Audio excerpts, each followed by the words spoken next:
राष्ट्र सर्वप्रथम, राष्ट्र सर्वप्रथम, राष्ट्र सर्वप्रथम, राष्ट्र सर्वप्रथम। राष्ट्र सर्वप्रथम की बात ललित सुमन के साथ कार्यक्रम में नेशनल टीवी चैनल कात्यायनी पर आप सभी राष्ट्रवासियों का स्वागत। भारत हर साल 26 जुलाई को कारगिल विजय दिवस मनाता है। इस दिन 1999 में पाकिस्तान के खिलाफ भारतीय सेना ने जीत हासिल की थी। भारत को मिली इस जीत को आज पूरे 22 साल हो चुके हैं और कारगिल विजय दिवस के 22 साल पूरे होने पर देश भर में जश्न की शुरुआत हो चुकी है। आपको बता दें कि इस युद्ध का कारण था बड़ी संख्या में पाकिस्तानी सैनिकों और पाकिस्तान समर्थित आतंकवादियों का लाइन ऑफ कंट्रोल यानी भारत पाकिस्तान की वास्तविक नियंत्रण रेखा के भीतर प्रवेश करना। पाकिस्तानी सैनिकों की कोशिश थी कि वहां कई महत्वपूर्ण पहाड़ी चोटियों पर वो कब्जा कर ले और लेह लद्दाख को भारत से जोड़ने वाली सड़क का नियंत्रण हासिल कर सियाचिन ग्लेशियर पर भारत की स्थिति को कमजोर कर हमारी राष्ट्रीय अस्मिता के लिए खतरा पैदा कर सके। लेकिन कारगिल युद्ध में भारतीय सैनिकों ने अपने अदम्य शौर्य और वीरता का परिचय दिया। पूरे 2 महीने से ज्यादा चले इस युद्ध में भारतीय थल सेना व वायु सेना ने लाइन ऑफ कंट्रोल पार न करने के आदेश के बावजूद अपनी मातृभूमि में घुसे आक्रमणकारियों को खदेड़ दिया था और पाकिस्तान के करीब 3000 सैनिकों को मार गिराया था। इस युद्ध में भारत के भी लगभग 527 से अधिक वीर योद्धा शहीद हो गए और 1300 से ज्यादा घायल हो गए थे। इन शहीदों ने भारतीय सेना की शौर्य व बलिदान की उस सर्वोच्च परंपरा को कायम रखा जिसकी सौगंध हर सिपाही तिरंगे के सामने लेता है। और कारगिल विजय दिवस के इस खास मौके पर राष्ट्रपति रामनाथ कोविंद, पीएम नरेंद्र मोदी, रक्षा मंत्री राजनाथ सिंह, उत्तर प्रदेश के मुख्यमंत्री योगी आदित्यनाथ, दिल्ली के मुख्यमंत्री अरविंद केजरीवाल सहित देश के केंद्रीय मंत्रियों और देश के तमाम नेताओं ने श्रद्धांजलि दी। डीआईडी चीफ ललित सुमन और राष्ट्र सर्वप्रथम की पूरी टीम कारगिल विजय दिवस पर कारगिल के शहीदों को शत शत नमन करती है। भारतीय प्रशासनिक सेवा ने अपनी शुरुआत से ही देश को बेहतरीन अधिकारी प्रदान किए हैं। ऐसे ही युवा अधिकारी हैं नजफगढ़ के नवनियुक्त एसडीएम अमित के मारुति राव। यूपीएससी की 2018 की परीक्षा उत्तीर्ण करने के पश्चात अमित ने लाल बहादुर शास्त्री अकादमी से परीक्षण लिया और अपनी सेवा उत्तर प्रदेश से शुरू की। इस दौरान आईएएस अमित आगरा के असिस्टेंट कलेक्टर रहे और बाद में ज्वाइंट मजिस्ट्रेट का पदभार भी संभाला। इसी वर्ष जुलाई में केंद्र सरकार ने उन्हें यूपी कैडर से एजीएमयूटी कैडर में स्थानांतरित किया है और दिल्ली के नजफगढ़ में उनकी पहली नियुक्ति की गई। राष्ट्र सर्वप्रथम टीम और डीआईडी चीफ ललित सुमन ने इस अवसर पर उनसे देश के विभिन्न मुद्दों पर चर्चा की। 2019 बैच के आईएएस अमित कुमार जी अभी नजफगढ़ के एसडीएम के रूप में पदभार ग्रहण किया है। इस कोरोना काल में जब सारा देश और विदेश परेशान है, उस समय में एक आईएएस अधिकारी नजफगढ़ के एसडीएम के रूप में पदभार ग्रहण करने के बाद अपने क्षेत्र के लिए, अपने ज़िला के लिए, अपने राज्य के लिए और राष्ट्र के लिए क्या सोच रखते हैं, हम इस पर बात करेंगे नेशनल टीवी चैनल कात्यायनी के लिए। अमित जी, सबसे पहले आप अपने जीवन यात्रा से, आप एक स्टूडेंट के रूप में आपने अपने जीवन को शुरुआत दिया और आज आप एक आईएएस अधिकारी हैं, तो आप सबसे पहले देश के युवा पीढ़ी को जो इस कोरोना काल में सबसे ज़्यादा शिक्षा को लेकर के परेशान है, आप क्या संदेश देना चाहेंगे? हम वहीं से आपसे बात करेंगे। देखिए, जैसे यूपीएससी का प्रिपरेशन मैंने भी किया है 3 से 4 साल, और आज जब मैं बात करता हूँ बच्चों से तो काफ़ी लोग परेशान हैं कि एग्ज़ाम होगी कि नहीं होगी। कोरोना काल में 1 से 2 साल उनका करियर आगे चला गया है, तो काफ़ी कंफ्यूज रहते हैं कि तैयारी कैसे करें। मोटिवेशन लेवल उनका काफ़ी नीचे जा चुका है। तो कोरोना सिचुएशन में मैं यही कहूँगा कि इट्स अ डिफ़िकल्ट सिचुएशन, सभी लोग इसी से गुज़र रहे हैं और हिम्मत मत हारिए, इसमें अपना करियर पे फोकस रखिए। यू शुड बी फोकस्ड, और जो हमारे टारगेट्स हैं, जो भी एग्ज़ाम की तैयारी कर रहे हैं, उसका सही से नियोजन करके और उसकी तरफ आगे बढ़िए। मतलब ये नहीं कि कोरोना की सिचुएशन है, I know it is very depressing sometimes, but इससे लड़ के हमें आगे जाना है और आप अपनी मन से तैयारी रखिए कि आप ज़रूर इसमें कामयाब होंगे। आप अभी नजफगढ़ के एसडीएम के रूप में पदभार ग्रहण किया है, तो आप अपने क्षेत्र के जनता को क्या संदेश देना? संदेश मेरा सबसे पहला तो यही रहेगा कि कोरोना काल में कोविड अप्रोप्रिएट बिहेवियर जो है उसका अच्छी तरह से पालन करिए। एक दूसरे से दूरी रखिए, जब भी बाहर जा रहे हैं तो अति आवश्यक चीज़ों के लिए ही बाहर निकलिए। उसके बाद सैनिटाइज़र का यूज़ करते रहिए। जब भी पब्लिक में जा रहे हैं तो मास्क पहनिए। जब भी आपको कोई इशू लग रहा है अपने तबीयत से लेके, तो टेस्टिंग करा लीजिए। उसमें झिझकने की कोई भी बात नहीं है, या फिर किसी को कोविड हो गया तो ऐसी बात नहीं है कि छुपाने की ज़रूरत है। जो वैक्सीनेशन ड्राइव चल रही है अभी सरकार की तरफ से, तो आई वुड रिक्वेस्ट सभी नजफगढ़ के वासी और दिल्ली के वासियों को कि जाके और अपना वैक्सीनेशन रजिस्ट्रेशन के थ्रू करा लीजिए। इट इज़ वेरी सेफ़, काफ़ी सेफ़ है, तो उसमें ना ही आपके सेहत को कोई हानि होगी। इनफैक्ट ये देश के लिए और आपके खुद के लिए एक अच्छी चीज़ है वैक्सीनेशन कराना। मैंने तो अभी जस्ट एक हफ़्ता हुआ है चार्ज लेके, तो सभी को यही एक मैसेज है कि कोई भी प्रॉब्लम है, कोई भी शिकायत है, मैं यही बैठा हूँ आप सभी के लिए। तो कोई भी इशू है, आप बिना झिझक के आप यहाँ आ सकते हैं। अभी जी, आप किस बैच के आईएएस हैं? यूपीएससी आपने कंप्लीट किया था और अब तक आपने कहाँ अपनी सेवा दी है? मैं 2019 बैच 2019 बैच का आईएएस ऑफिसर हूँ, और इसके पहले मैं यूपी कैडर में आगरा में पोस्टेड था एज जॉइंट मजिस्ट्रेट। अब मैं दिल्ली में एसडीएम नजफगढ़ करके पोस्टेड तैनात हूँ। बहुत बहुत स्वागत है आपका भारत की राजधानी दिल्ली में। धन्यवाद। और आप Thank चूंकि you, sir. भारत की राजधानी दिल्ली में एज एसडीएम के रूप में पदभार ग्रहण किया और आप जल्द ही डीएम बनेंगे कहीं ना कहीं के, तो देश के प्रधानमंत्री नरेंद्र मोदी जी ने मन की बात कार्यक्रम में कल एक बहुत बड़ी बात कही है। जो 8 अगस्त को नारा दिया गया था, अंग्रेजों भारत छोड़ो जी। तो अंग्रेज भारत छोड़ के हमारे क्रांतिकारियों के, वीर बलिदानियों के बदौलत चले गए। अब जरूरत है देश को जोड़ो, देश को तो इसके लिए राष्ट्र सर्वप्रथम की बात उन्होंने की। तो एक आईएएस अधिकारी के रूप में, एक युवा के रूप में, चूंकि आप एक युवा अधिकारी हैं, तो राष्ट्र को सर्वप्रथम बनाने के लिए क्या कदम उठाया जाना चाहिए जिससे हमारा यह राष्ट्र सर्वप्रथम बन सके? सर्वप्रथम इसमें मैं ये कहूँगा कि जो भी शुरुआत होती है वो अपने घर से ही होती है। किसी भी चीज़ की शुरुआत हो, वो ना कि हम किसी को कह के कि इसने ये करना चाहिए, उसको वो करना चाहिए। हम किसी भी चीज़ की शुरुआत हमारे घर से ही कर सकते हैं।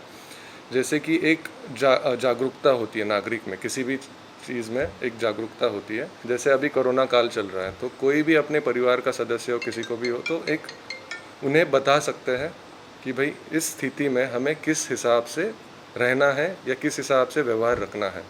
तो इसी से हमारा राष्ट्र एक साथ रह सकता है। इसी से हमारी प्रगति हो सकती है कि भाई एक जागरूक नागरिक, उसका महत्व हमें कई बार नहीं बताया जाता है। ये एक चीज़ है कि भाई हमें उनमें एक जागरूकता फैलाने की ज़रूरत है कि भाई तुमने कैसे बिहेव करना चाहिए, पब्लिक में हो या फिर समाज में हो, या फिर कोई भी जब भी कोई इवेंट हो तो उसमें ना किसी चीज़ को कम्युनल एंगल देना चाहिए, कोई जातिवाद पे नहीं होना चाहिए। तो इसमें एक अवेयरनेस की बहुत ज़रूरत है लोगों में।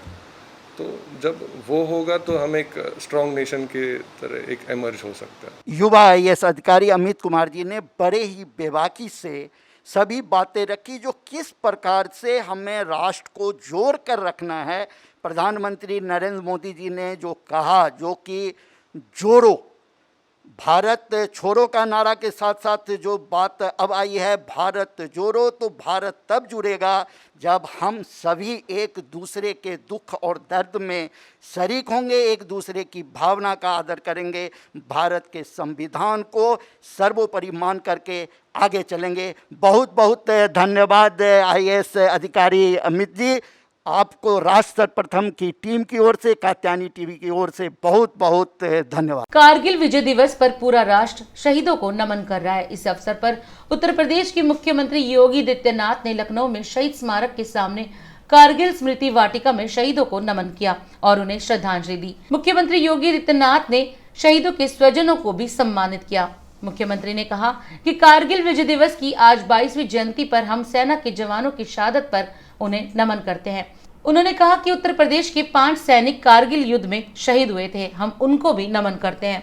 मुख्यमंत्री ने कहा कि भारत की फौज बहादुरी और संयम का प्रतीक है। हमारी फौज के पराक्रम को पूरी दुनिया ने देखा है। मुख्यमंत्री योगी आदित्यनाथ ने कहा कि इसी बहादुर फौज के साथ भारत मजबूती के साथ अपनी सीमा की सुरक्षा करने में सफल है। आज हम लोग शहीदों के बलिदान के कारण ही सुरक्षित हैं। लखनऊ के 5 ऐसे भारत माता के अमर सपूत थे जिन्हें कारगिल युद्ध के दौरान देश की सीमाओं की रक्षा करते हुए और दुश्मनों को भारत की सीमा से बाहर करने के लिए जिन्होंने अपना सर्वोच्च बलिदान दिया था। हम सब इस बात को जानते हैं कि भारत माता के महान सपूतों, वीर जवानों की सतर्कता, उनकी सजगता और मातृभूमि के लिए उनके समर्पण और अद्भुत बलिदान के कारण ही हम सब न केवल स्वाधीनता का अनुभव करते हैं बल्कि एक सुरक्षित माहौल में चैन की नींद भी व्यतीत करते हैं और चैन से अपना गुजर बसर भी करते हैं। शौर्य और पराक्रम के लिए भारतीय सेना को सैल्यूट करते हुए जिन जवानों ने, सेना के जिन अधिकारियों ने भारत माता की रक्षा के लिए अपने आप बलिदान दिया था, उन सभी के प्रति राज्य सरकार की ओर से विनम्र श्रद्धांजलि अर्पित करते हुए कारगिल युद्ध के साथ साथ देश की रक्षा के लिए समर्पित होने वाले सभी भारत माता के बहादुर जवानों के जुड़े हुए सभी सम्मानित शहीद परिवारों से के प्रति सरकार की पूरी सहानुभूति और सहयोग का आश्वासन देते हुए उन्हें आश्वस्त करता हूं कि राज्य सरकार सदैव उनके साथ खड़ी रहेगी। इस विश्वास के साथ कारगिल युद्ध में अपना बलिदान देने वाले भारत माता के सभी जवानों के प्रति विनम्र श्रद्धांजलि अर्पित करता हूं। धन्यवाद। जय हिंद। मुख्यमंत्री योगी आदित्यनाथ ने आज मेरी सरकार यानी माय गवर्नमेंट पोर्टल को लॉन्च भी किया। इस कार्यक्रम में इलेक्ट्रॉनिक्स व सूचना प्रौद्योगिकी केंद्रीय मंत्री अश्विनी वैष्णव भी वर्चुअल माध्यम से शामिल हुए। इस पोर्टल का उद्देश्य राज्य सरकार के साथ आम नागरिक के जुड़ाव को और बढ़ाना है। ये शासन की योजनाओं को प्रसारित करने और उन पर आम नागरिकों की राय जानने के लिए एक प्रमुख मंच होगा। मेरी सरकार पोर्टल राज्य के लोगों को उनके विचारों, सुझावों और प्रतिक्रिया को संप्रेषित करने में मदद करेगा। आपको बता दें कि 26 जुलाई 2014 को प्रधानमंत्री नरेंद्र मोदी ने माय गवर्नमेंट पोर्टल का लोकार्पण किया था। पीएम मोदी की पहल से ही प्रेरणा लेकर उत्तर प्रदेश सरकार ने माय गवर्नमेंट मेरी सरकार पोर्टल को लॉन्च करने का निर्णय लिया है। हर एक क्षेत्र में उत्तर प्रदेश ने विकास किया है। आज मुझे बहुत प्रसन्नता है कि आदरणीय प्रधानमंत्री जी की प्रेरणा और मार्गदर्शन में भारत सरकार के सहयोग से माय गॉव यूपी के इस पोर्टल का भी शुभारंभ हो रहा है। मैं आभारी हूं माननीय श्री अश्विनी वैष्णव जी का, जिन्होंने आज के इस कार्यक्रम के लिए अपना समय देकर के उत्तर प्रदेश को भी माय गॉव के साथ जोड़ने का एक अवसर प्रदान किया। न केवल उत्तर प्रदेश शासन की योजनाओं के बारे में आम नागरिक को बेहतर तरीके से इसका लाभ मिल पाएगा, जो अलग अलग प्लेटफॉर्म हमारे थे उन सबको एक साथ जोड़ने का हमें लाभ प्राप्त होगा, बल्कि लोगों के सुझाव जानने, लोगों से विभिन्न मामलों में सहयोग लेने में, उनके सुझावों को जानने में, इनोवेशन को आगे बढ़ाने में शासन को मदद मिलेगी और हम लोग अपनी योजनाओं को बेहतरीन तरीके से समाज के अंतिम पायदान पर बैठे हुए उस व्यक्ति तक पहुंचाने के लिए, जिसके बारे में पंडित दीनदयाल उपाध्याय जी ने अंत्योदय की बात की थी, उन तक पहुंचाने में हमें मदद मिलेगी। दिन देखिए 8 बजे रात्रि, 9 बजे सुबह राष्ट्र सर्वप्रथम की बात ललित सुमन के साथ कात्यायनी टीवी पर। 22 वर्षों से प्रकाशित मदर इंडिया पत्रिका, पढ़ते रहे देश दुनिया की खबरों के लिए।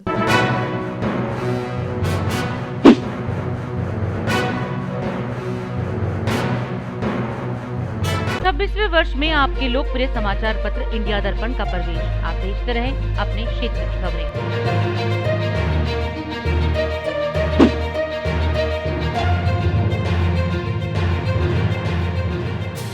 और अधिक खबरों के लिए आप हमारे YouTube चैनल दैनिक इंडिया दर्पण को अभी सब्सक्राइब करें और नोटिफिकेशन के लिए बेल आइकन को प्रेस करना ना भूलें।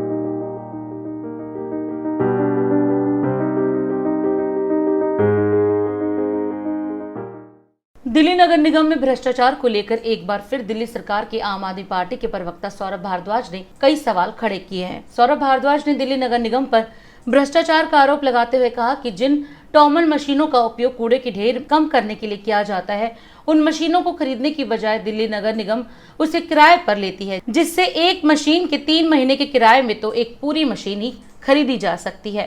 भलसवा, गाजीपुर और Okhla dark garbage dumping ground हैं और दिल्ली सरकार ने एक समिति बनाई थी कि कैसे इसको जल्द से जल्द इस कूड़े के ढेर को कम किया जा सके। और ये चीफ सेक्रेटरी दिल्ली के अधीन ये कमेटी बनी थी जिसके अंदर तीनों कमिश्नर थे और दिल्ली सरकार इसके लिए सबसे ज़्यादा पैसा देती है। ईस्ट एमसीडी के अंदर 65 करोड़ रुपए दिल्ली सरकार देती है उस कूड़े के पहाड़ को कम करने के लिए और ईस्ट एमसीडी 40 करोड़ देती है। नॉर्थ में दिल्ली सरकार 35 करोड़ देती है और नॉर्थ एमसीडी 30 करोड़ रुपए देती है और साउथ में दिल्ली सरकार 25 करोड़ रुपए देती है और साउथ एमसीडी 15 करोड़ रुपए देती है। यानी कि दिल्ली सरकार की बड़े हिस्सेदारी से इन लैंडफिल साइट्स के अंदर जो कूड़े के पहाड़ है इसको कम करने की कोशिश जारी है। और आज की प्रेस कॉन्फ्रेंस इस बात पे है कि दिल्ली सरकार के दिए हुए करोड़ों रुपए और एमसीडी में टैक्स से जुटाए हुए करोड़ों रुपए की लूट एमसीडी में किस तरीके से हो रही है और सबूतों के साथ हम आपके सामने पेश करेंगे। एक प्रेस कॉन्फ्रेंस हमने 6 महीने पहले की थी ट्रॉमल मशीन्स के बारे में। ट्रॉमल मशीन एक सबसे ज़्यादा आवश्यक मशीन होती है जिससे इस कूड़े को प्रोसेस करके इसकी जो हाइट है, इसकी जो ऊंचाई है वो कम की जा रही है। और वो रिपोर्ट जो वो हमारी प्रेस कॉन्फ्रेंस थी वो एक ऑडिट रिपोर्ट के बिना पे हम लोगों ने की थी और वो ऑडिट रिपोर्ट भी एमसीडी की ऑडिट रिपोर्ट है, इनके चीफ ऑडिटर ने वो रिपोर्ट बनाई थी और उसके अनुसार एमसीडी ने ट्रॉमल मशीन्स किराए पे लिए हैं। ये ट्रॉमल मशीन का जो बाजार में दाम है, जो ऑडिट रिपोर्ट ने खुद लिखा हुआ है, वो है 17,70,000 रुपए की ट्रॉमल मशीन है और इस मशीन को एमसीडी ने महीने के किराए पे लिया हुआ है 6,30,000 रुपए महीना का किराया। यानी कि 3 महीने में पूरे के पूरे ट्रॉमल मशीन का खर्चा जो है वसूल हो जाता है। 17,70,000 रुपए की मशीन को एमसीडी ने किराए पे लिया है 6,30,000 रुपए महीना और ये इस तरीके की 23 मशीनें पिछले 1.5 साल से इन कूड़े के पहाड़ों पे काम कर रही हैं। तो 23 मशीनों की कीमत अगर आप 17.5 लाख रुपए 17,70,000 रुपए के हिसाब से लगाएं तो ये 4 करोड़ रुपए की मशीनें थी जिनके लिए एमसीडी ने अब तक 26 करोड़ रुपए अभी तक दे दिए इनका किराया। 4 करोड़ की मशीनों का किराया 26 करोड़ रुपए दिया जा चुका है और एमसीडी के ऑडिटर ने इसके विरोध में पूरी रिपोर्ट लिख के बताया कि ये मशीनें खरीदने में फ़ायदा था। एमसीडी ने दिखाया कि ये मशीन मात्र 1 साल चलती हैं और एमसीडी का ऑडिटर कह रहा है कि ये मशीन कम से कम 7-8 साल चलती हैं और एमसीडी को 10 साल तक इन मशीनों की ज़रूरत है क्योंकि कूड़ा लगातार आता है दिल्ली में। करोड़ों रुपए की चोरी खुलेआम एमसीडी के अंदर हो रही है और ये पैसा सिर्फ एमसीडी का नहीं, इस एमसीडी के द्वारा जो पैसा दिया जा रहा है उसमें बड़ा पैसा जो है हिस्सा है वो दिल्ली सरकार का है। इन्हीं की office of chief auditor north south east Delhi municipal corporation की 4 दिसंबर 2020 की रिपोर्ट है जिसके अंदर इनकी चोरी का पर्दाफाश जो है इन्हीं के ऑडिटर ने किया है और अब ये उससे भी ज्यादा 3 गुना चोरी जो है ये करने जा रहे हैं। मॉनसून सत्र का पहला हफ्ता हंगामे की भेंट चढ़ने के बाद दूसरे हफ्ते की शुरुआत भी हंगामे के साथ हुई है। आपको बता दें कि नए 3 कृषि कानूनों को काला कानून बताते हुए किसान इसे वापस करने की मांग पर पिछले साल नवंबर से दिल्ली के टीकरी बॉर्डर, सिंघू बॉर्डर और गाजीपुर बॉर्डर पर विरोध प्रदर्शन कर रहे हैं और अब संसद के मॉनसून सत्र शुरू होते ही दिल्ली के जंतर मंतर पर भी किसान धरना दे रहे हैं। हालांकि सरकार का कहना है कि ये कानून किसानों के हित में है। सरकार और प्रदर्शन कर रहे किसानों के बीच कई बार वार्ता भी हुई। ज्यादातर वार्ता बेनतीजा साबित हुई और अब किसानों के इसी विरोध में उनके समर्थन में आज कांग्रेस पार्टी ने भी प्रदर्शन किया। कांग्रेस सांसद राहुल गांधी सोमवार को नए कृषि कानूनों के खिलाफ मानसून सत्र में हिस्सा लेने के लिए ट्रैक्टर चलाकर संसद पहुंचे। उन्होंने कहा कि सरकार किसानों को दबा रही है, उनके मुद्दों पर संसद में चर्चा नहीं होने दे रही है, इसीलिए मैं किसानों का संदेश लेकर संसद पहुंचा हूं। राहुल गांधी जो ट्रैक्टर चला रहे थे उस पर उनके साथ राज्यसभा सदस्य दीपेंद्र हुड्डा, प्रताप सिंह बाजवा, पार्टी प्रवक्ता रणदीप सिंह सुरजेवाला और पार्टी के कुछ अन्य सांसद बैठे हुए थे। जिस ट्रैक्टर से राहुल गांधी संसद आए उसी को वापस ले जाते हुए रणदीप सिंह सुरजेवाला समेत कई कांग्रेसी नेता पुलिस के द्वारा हिरासत में ले लिए गए। पुलिस ने संसद के इतने करीब ट्रैक्टर को लाने का हवाला देते हुए कांग्रेस नेताओं को हिरासत में लिया। जोर जुल्म की टक्कर से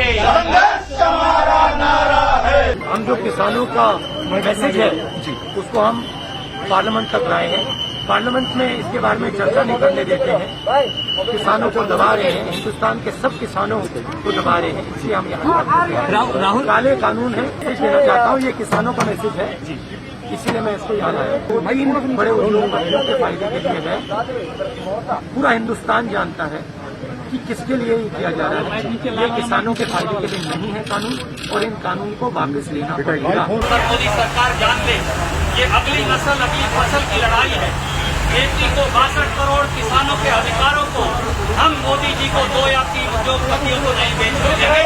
ये संघर्ष जारी रहेगा, जेल भेजेंगे, फांसी पर टांगिए, परंतु ये संघर्ष राहुल गांधी जी के नेतृत्व में जारी था, है और रहेगा जब तक काले कानून खत्म नहीं हो जाएंगे। राहुल गांधी जी ट्रैक्टर पर आज देश की संसद आए और देश की संसद को झकझोर कर रख दिया। देश की संसद को ये कहा, सत्ता में बैठे हुक्मरानों को ये कहा कि देश का किसान और मजदूर अब ये जुल्म नहीं सहेगा। उसके लिए हम सबको गिरफ्तार करना है, करिए, फांसी काटना है, टांगिए, जो सजा देनी है दीजिए, परंतु ये संघर्ष जारी रहेगा। भारत की तीनों सेनाओं की सजगता का एक नया उदाहरण तब देखने को मिला जब सेना ने महाराष्ट्र के रत्नागिरी, कोल्हापुर और सांगली जिलों के प्रशासन के साथ बचाव अभियान चलाया। सूत्रों के अनुसार भारतीय सेना ने प्रभावित क्षेत्रों में इन्फेंट्री, इंजीनियर्स, संचार, रिकवरी और मेडिकल टीमों के साथ टास्क फोर्स को तैनात किया और चिपलून, शिरौल, हाटकंगल, पलूस और मेराज क्षेत्रों में कीमती जानें बचाई। कर्नाटक में भारतीय नौसेना ने बाढ़ राहत कार्यों के लिए नौसेना के गोताखोरों, रबर जेमिनी नावों, लाइफ जैकेट और चिकित्सा उपकरणों के साथ 7 टीमों को शामिल किया और इनके साथ लोगों की जानें बचाई। इस क्रम में टीम ने कादरा बांध के पास सिंगुड्डा और भैरे गांवों से 165 लोगों को निकाला, जबकि 70 लोगों को कैगा के निचले इलाके से निकाला गया। सावन महीने की शुरुआत हो चुकी है और सावन का महीना भोले बाबा के भक्तों के लिए बहुत ही खास माना जाता है। धार्मिक मान्यताओं के अनुसार सावन मास में भगवान शंकर अपने भक्तों की भक्ति से प्रसन्न होकर उन पर अपनी कृपा बरसाते हैं और आज सावन का पहला सोमवार है। ऐसे में इस पावन महीने में श्रद्धालु भगवान शिव और माता पार्वती की पूजा करके उन्हें प्रसन्न करने का प्रयास करते हैं और सावन महीने के पहले सोमवार के दिन राज सर्वप्रथम की टीम आपको उत्तर प्रदेश के गोरखपुर में प्रसिद्ध गोरखनाथ मंदिर के दर्शन करवा रही है। गोरखनाथ परंपरा में नाथ मठ समूह का एक मंदिर है। इसका नाम गोरखनाथ मध्य युगीन संत गोरखनाथ से निकला है, जो कि एक प्रसिद्ध योगी थे। गुरु गोरखनाथ की तपोस्थली को ही गोरखनाथ मंदिर कहा जाता है। वैसे तो इस मंदिर की काफी मान्यता है, लेकिन मंदिर के महंत बाबा आदित्यनाथ के यूपी के सीएम बन जाने के बाद ये मंदिर ज्यादा चर्चाओं में आ गया। गोरखनाथ मंदिर के वर्तमान महंत और उत्तर प्रदेश के मुख्यमंत्री योगी आदित्यनाथ हैं। मकर संक्रांति के अवसर पर यहाँ विशाल मेला लगता है, जो खिचड़ी मेला के नाम से प्रसिद्ध है। इस मंदिर की मान्यता है कि इस मंदिर में त्रेता युग के समय से जल रही अखंड धूना और ज्योति आज तक नहीं बुझी। वहीं मौजूद भीम सरोवर का जल भी कभी नहीं सूखता। मान्यता है कि इस सरोवर में सभी प्रमुख नदियों का पानी है। सावन महीने के पहले सोमवार के दिन बड़े छोटे सभी मंदिरों में भक्तों की भीड़ लगी हुई है। राष्ट्र प्रथम से देखिए संवाददाता मिहिर झा की रिपोर्ट। बाबा गोरखनाथ जी के द्वार गोरखपुर से मैं सभी अपने सम्मानित दर्शकों को बाबा गोरखनाथ जी के मंदिर का दर्शन पूजन करवा रहा हूँ। आज राज सर्वप्रथम की टीम बाबा गोरखनाथ के द्वार पर प्रथम सोमवारी के दिन आप सबों को पूजा अर्चना करवाएगी। और ये देखें नज़ारा बाबा गोरक्षनाथ मंदिर के प्रांगण में ही श्री सीतानाथ समारंभा रमानंदर्या मध्यभाम अस्मदाचार्य पर्यंतांग वंदे गुरु परंपरा प्राण प्रतिष्ठा महोत्सव श्री सीताराम जी, लक्ष्मण जी, श्री हनुमान जी, श्री राधा कृष्ण जी का महंत प्रेमदास जी महाराज के द्वारा और मुख्यमंत्री एवं पीठ के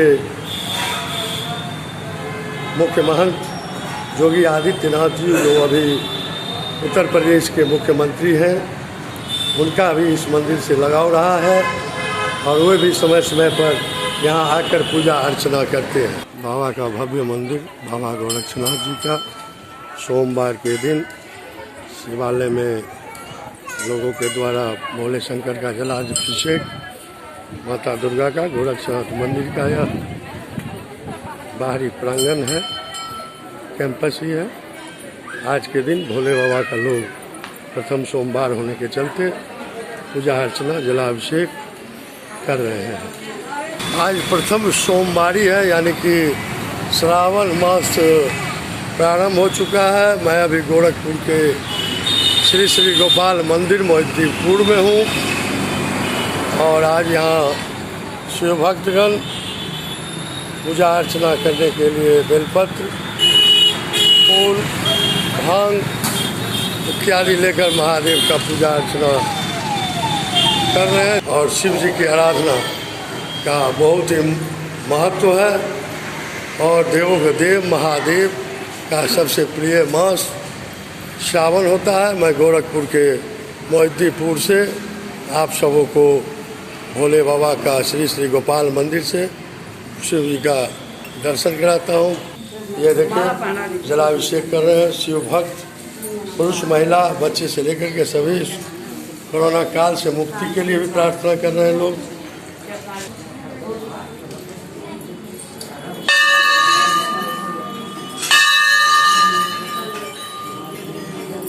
सभी शिवालयों में शिव जी की आराधना हो रही है, पूजन हो रही है, जलाभिषेक हो रहा है और कोरोना के मापदंड का पालन भी हो रहा है। पिछले 24 घंटे में कोरोना के 39,361 नए मामले, तो वहीं 416 लोगों की कोरोना से गई जान। कर्नाटक के मुख्यमंत्री बीएस येदियुरप्पा ने दिया इस्तीफा। इस्तीफे से पहले अपने भाषण में पीएम मोदी और गृह मंत्री अमित शाह का किया शुक्रिया। सावन के पहले सोमवार को महाकाल के दर्शनों के लिए उज्जैन पहुंचे मुख्यमंत्री शिवराज सिंह चौहान। सपरिवार विधिवत की भगवान महाकाल की पूजा। उत्तराखंड में कांवड़ियों के प्रवेश पर बैन के बावजूद हर की पौड़ी तक पहुंचे कांवड़िए। पुलिस ने 14 लोगों को लिया हिरासत में। पेगासस जासूसी मामले में सियासी घमासान तेज। अब पश्चिम बंगाल की मुख्यमंत्री ममता बनर्जी ने की जांच आयोग का गठन करने की घोषणा।